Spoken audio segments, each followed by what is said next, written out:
Le franc CFA brûle nos poches, il brûle notre avenir. Toute personne qui est dotée de raison doit brûler le franc CFA. Le franc CFA brûle notre avenir. Tous les matins, chaque jour, de 1960 à maintenant, lorsque Sékou Touré a dit non au franc des colonies françaises d'Afrique, lorsqu'il a dit non en inventant sa propre monnaie, qu'est-ce que la France a fait? Elle a imprimé une monnaie pour pouvoir ruiner l'économie de Sékou Touré. Alors il y a longtemps, ça fait trop longtemps que la France brûle notre avenir. Alors brûler le franc CFA, c'est un acte symbolique. Et tout jeune doté de raison doit être capable de pouvoir le faire. Qui fixe la politique monétaire de nos pays.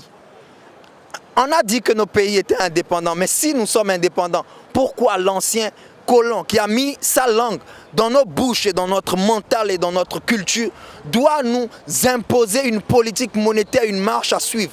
Nos pays sont indépendants.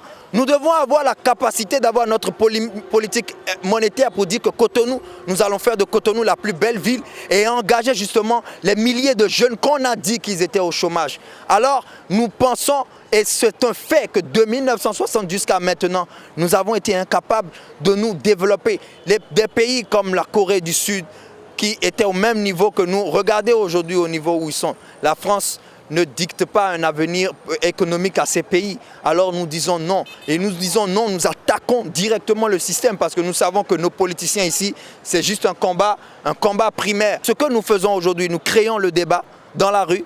Nous faisons en sorte que le débat quitte les hôtels, quitte les salles de conférence pour que la jeunesse en majorité, le peuple, puisse être capable d'avoir conscience du débat. Donc nous créons le débat simplement parce que nous avons déjà eu tous les leaders africains qui ont touché le problème ont été assassinés. Nous faisons le combat de notre génération. Nous expliquons à chaque paysan qui sont dans nos hameaux qu'ils travaillent pour la France et qu'ils ne travaillent pas pour leur pays. Et c'est ce que nous faisons. Une jeunesse mobilisée, elle est plus forte qu'une bombe atomique.